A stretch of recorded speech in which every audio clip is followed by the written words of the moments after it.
these houses we're walking by right now are like crazy nice too. They are. I couldn't afford one. Well, I could afford the mailbox though. That's about it. I'm looking at this mailbox over here. I'm thinking to myself, really? There's more structural integrity and time and effort spent in designing that mailbox than there probably is in my whole house. That is a pretty mailbox. It is nice. I like seeing this cactus, especially the real tall ones. Yeah. Well, you know, you never realize how tall they are. Some of them are until you see them, and they're just, whoa, that one's probably 30 feet tall or 25 feet tall. But when you look at some of these other trees, don't you wonder if like this water system is that these would never grow here naturally, right? Yeah, yeah. Something about them just doesn't look like you could grow them here naturally. When did you get the idea for Cold Case Christianity, writing the book? Okay, so I got saved. I was about 35, and then 1996. Yeah, I think by 98 or 9, I enrolled in a seminary, Golden Gate Baptist Theological. Okay. And I got my seminary degree in theology. Took me 7 years. And then at the end of that time, were you working full time? I was working full time, and I was also working part time at a huge church in the children's ministry because my kids were kids. 6th grade, 5th, 6th grade. And so I was in charge of all 5th and 6th graders in our church. Wow. Then as the kids got older, my kids got older, I went to another church and I worked as a youth pastor. And I finished my seminary degree while I was pastoring high schoolers. And so that's why I took a 7-year gap there to finish. So as I'm working the high schoolers, I start taking them on these immersive trips with Brett Kunkel from Stand to Reason. We would go to Berkeley. Love Brett. Yeah. So we would go to Berkeley for these things. And one year we took Sean with us. No, I tell you what, it was just me and Sean. And I took Sean's class from Capistrano Valley. And we went out. He was teaching high school at the time, Yes, he was teaching high school. He wasn't at Biola yet. Man, one of the best speakers I've ever heard. Oh, yeah, he's great. And so we're up there and we're teaching students about the reliability of the New Testament. And he sees me teaching these students and he says, you know, you should write a book about this. And I said, I think I had 3 cases running simultaneously. I think 2 were in trial. I mean, I was buried. That was like the height of my career. I was toast. And I said, I can't do it, Sean. I came home, told Susie. She's like, what are you, stupid? Why not? Why would you not try to get an outline to Sean if he can help you get it published? Well, long story short, that ended up being the outline for Cold Case, and I ended up not even working with Sean's publisher, but you know, long way around, we ended up at David C. Cook, and I did, I think, 7 books there. And now... You've written 7 books? Well, 3 are kids' books. Okay. But I'll tell you something. I learned a lot about writing books. Communication, I'm sure. Books. Yeah, because, you know, my background's in the arts, and so I knew that I wanted a text-to-image ratio for the kids' books that was about even. In other words, I wanted there to be a graphic element on every single page. It's a kid's book. You learn how to be brief. You learn how to try to get kids to turn the page. And so for this next book, I really think of it as almost like an adult kids book. I mean, in the sense that it moves fast. The illustration account in this book will be higher than anything I've ever done. And it tells a story. I'm concerned about, like, what we're trying to do is I'm trying to figure out a way. I don't know if you feel the same way I do, Mike, but do you ever feel this way where you go to a church or any series of churches and you think to yourself, why is the church with a big C not as interested in the case for Christianity as you might like them to be? In other words, like, we are geeked out on the apologetics endeavor, but it feels like the church in general isn't. Yeah. Well, I'm so sensitive to that because I was not churched, that I'm thinking to myself when I write books, would I have read this, or would I have been willing to read this at 35? And so I'm always trying to write stuff that, you know, I'm trying to throw the ball across the center of the plate at just about 40 miles an hour so that people can take a big swing at it. And rather than, I'm not trying to do anything tricky and not trying to throw strikes, I'm just trying to toss the ball in a way people can catch it and hit it. And so that's what I learned from the kids' books, is that a lot of it is about pace. It is about accessibility. If you want the church with the big C to begin, these are gateway books, right? These are the books of hope. I'm writing books that are gateway books for people to take a deeper dive. Once they go, oh, yeah, this actually is important to me, and this actually is interesting to me, and now I'm going to go out and see, well, who's in his bibliography? Like, who's in his appendix? Well, now let me go get some of those books. That's the kind of stuff I'm trying to write, because I feel like how else do you get the church to embrace these issues they don't even think are important right now? What time? What year did Cold Case Christianity come out? 2013. Well, you've become a rock star since then. Well, no, I think what happens is, and this is the thing I don't, would you agree with this? This whole idea of Christian celebrity is just, it drives me nuts. Yeah, it's not good. Well, and you know what happens? In the end, you will find something about every Christian celebrity you think you love that you despise. Yeah. And then if you put your focus on Christian celebrities, you're going to be disappointed. You know, I've not been one to, I don't care about the celebrity scene. I know they're just normal people, and most of them have severe problems. Well, right. That's why they're on drugs and been through so many marriages, and you know, they're successful. Most of them are successful at acting or at whatever they do, singing, right? But not successful at life. Right. Now we're not talking about the Christian apologists that we know. We're talking about celebrities. You know what? Cultural celebrities. I have to say this. One thing I really like about the community of Christian apologists, you know, those who are like first tier. Yeah. There is, of course, second tier and so forth as well, but a lot of those, like yourself, mainline apologetic speakers, lecturers, pretty humble. Lee Strobel, Mark Middleberg, yeah, it's because we all look. Bill Craig, Gary Habermas. Well, most of it is because we the more you learn, you study for something, the more you realize how much you don't know. Yeah. And I think there's a great deal of humility. I'm writing a book right now where I feel like each chapter probably could have been its own deep dive book, which means that I'm struggling with, you know, how to make it accessible, but at the same time, it's exposing everything I really hadn't studied to the depth I would have liked, right? So I think most of us who work in apologetics, we have a couple of things we can deep dive on that we really feel like we can talk about that area. And there's a bunch of other stuff that you're going to get asked on the college campus that you have what I would call a blogger's expertise in. In other words, I can write a really good blog on that, but don't ask me to write a chapter of a book on that, that's because put it. This is a question that someone's asking that's really not in my area of expertise, but they think I can answer. They want to hear something from me, and I'll typically tell them up front, I'm going to give you the blogger answer, right? But the point is, there's stuff that then you realize when you get to deep dive it to write a book with an appendix and all that other stuff, you realize how much work is involved in really understanding, and that's why I think keeps you humble.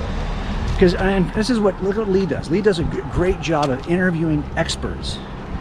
And the more you read experts, the more you realize what you don't know. So yeah. And the more the experts read, the more they realize they don't know. Well, yeah, because there's so much There's so much. Yeah. And this is one thing about jury trials, right? What we're trying to do is, you'll see that defense teams are good at trying to show a jury, well, this is really too deep for you to know with any certainty. There's a lot of moving parts here, and there's a lot of forest here, so don't pay attention, to this little and so I recognize that a lot of that you have to move past in order to make a decision, because I could be stuck in stasis, kind of navel gazing at what I could know but haven't looked at yet. At some point you know enough to make a decision, and then that's what your jury has to do. They have to make a decision on what they do know. And I think it's that way with Christianity or any worldview, really. There's no way that you can be absolutely certain, 100% certain, based on the data. Right. Somewhere you're going to have to make that little leap. That's right. And this say, is why what's the most reasonable explanation there you of go. this? That's what it is. Yeah, just said. That's exactly right. And we have to help jurors understand that we're not trying to get you beyond a possible doubt. We're trying to get you beyond a reasonable doubt. That's a very different standard. And you're absolutely right. It's about what's reasonable. And everybody, it doesn't matter what your worldview is, you're going to make that move. Oh, everyone does this, absolutely. I mean, I couldn't answer the biggest questions in my atheistic, and I talk about this in a book called God's Crime Scene. I couldn't answer the 8 questions that I think, where did the universe come from? Why does it look to be fine-tuned? How does life originate in the universe? Why does it appear to be designed? Where does consciousness and free agency come from in a deterministic, physicalistic world? These are questions I could not answer, but I was willing to make a decision on atheism, even though I couldn't answer those big questions. So I think we all do that, right? We all take a step of trust. You want to go across? Yeah, we probably should, because this is on this other side. Yeah. This is back where the range was, right? Yep. I know where we're headed. So, all right, we got about, let's see, probably 5 more minutes left before we wrap this up. What are you working on now? Well, so here's what I'm trying to do. And I want to just real brief on this, because I want to ask you some things to to get a little more in depth. Okay, so you here's think? here's what I'm trying to do right now. I'm making the case. What if every New Testament, everyone's Bible, everyone's New Testament Bible was destroyed? So there's some regime comes in and destroys everyone's. Go in your house, pull your Bible out, destroy them all on the entire planet. What would we know about Jesus? And this is kind of like a nobody missing case, where your husband kills the wife and buries her body and says, "Oh, she ran off 2 days ago." Yeah. And you don't even have a body, no physical evidence, no crime scene. How do you determine that he's our guy after 5 years have gone by and you got no crime scene? Well, what you do is you argue in front of a jury. On the day he murdered her, or she disappeared, a bomb went off. But that bomb had a fuse that was burning for some time before it went off. And after it went off, there's shrapnel everywhere. So what you do with no body missing cases is you make the case from the fuse and the fallout. So what I'm doing in this next book is making the case for Jesus, reconstructing the story of Jesus from just the fuse and the fallout of history. Nice. You know, when we do philosophy of history and historical method, one of the criteria we use for determining the best explanation, criteria of inference to the best explanation, is explanatory power. Yep. Given the truth of a right. hypothesis, what would we expect as the outcomes? And Yes. to the extent you get those, it has explanatory power. We do something very similar in front Sounds of like juries. that's what yeah. you're... Yeah. All right, so 2.5 minutes left. Got it. Let me ask you some questions. Okay. All right, so I'm saying a couple of our previous guests that, you know, the Christian life and our personal time with God, you know, sometimes you feel really close to the Lord, Yep. intimacy. Other times he's just, you don't sense it at all. It's just dry times of prayer and fellowship. That's right. What do you do with your personal time with God? What's that look like on a daily basis? Yeah, I think it's. I've said this many times. I think I have to be very intentional. So I cannot. I mean, this is probably true for everybody. That's why I call these disciplines, right? Because we have to be intentional about them. And so I have to be intentional. Here's why. I'm going to spend, like on Monday when we get back, I will spend 6 hours writing about Jesus. Okay. It's tempting to see that as time with God when it's not. And I first noticed this at about 38 or so, or maybe 40, when I was in seminary and I had papers due. And suddenly my devotional time was being spent doing term papers. Okay. And I was like, this is not the same. This is not having the same spiritual formation effect on our closeness to God. So I'm lucky. I mean, my kids are grown up and they're out of the house, and it's just Susie and I now, and we've been together for 41 years. So I know that for us, it's about, are we as a couple engaged in spiritual disciplines as a couple? Okay. So So there's you mean times like when I'm reading feeling scripture together, yeah, praying together? memorizing scripture, holding each other accountable to the memorization of scripture. Okay. So when we run. Right now we're doing a 6, an 8, and a 13 every week. On the 13, we recite back for the first 2 miles. We recite back to each other the verses we've been memorizing. And that's enough in that time to kind of give a test for the times that we're together. But I actually think I feel closest to God. If I really feel like I need to jumpstart that, it probably is going to involve engaging Susie in the process, being in prayer together, being, listening to scripture together. We listen to a lot on the YouVersion or something, or How read much it. time do you think you spend in prayer every day? Oh, I'm the worst in terms of prayer. Yeah, okay. And I'll tell you what, I tell Me people too. this all Me the time. too right now. I always tell people this all the time. My problem has always been that I took the 35 years of living as though there was no God and spent the last 20 trying to shake that. Trying to stop those bad habits of relying on myself. When something happens that needs fixing, I am tempted to try to fix it as if there's no God. I'm guilty of that. So I have to be, that's why I say I have to be incredibly intentional. And Susie's good about saying, hey, we need to stop and pray. There's one house, you can see it over our shoulder. It's in this little break here that is like crazy beautiful back there. And I bet you he prays better than I do. Yeah, well, I don't know. I mean, do you feel the same way about that? Or you have to be very intentional? You got to set it aside Yeah. and make time? And just try different stuff. Like a few years ago, I was talking to J.I. Packer. You know, he's written Yeah, Knowing tons, God. And it's yeah. like Paul Copan and I are riding in the car with him. And he asked me to call him Jim. And I say, all right, Jim. Yeah, yeah. Jimmy. Yeah, Jim-o. yeah, exactly. So, Jim, you know, I'm having a dry time in prayer right now. It used to be just a great time that I just couldn't get enough, but now it's no longer that way, and I've tried different things. Do you ever experience times like that? And here's the guy that's written Knowing God, you know, and he says, most of my prayer times are like that these days. Really? So what do? I just keep praying. I thought, oh man, that's like, Yeah, you were hoping really? he was going to give you a technique or something. Yeah, it's like, all right, this is the normative in Christianity. It's not that your prayers don't get answered. I mean, a lot of prayers get answered, but it's like, you really have to work at it as a discipline. No, it is a discipline. So, and the one thing, it was like discouraging because I knew that's normative.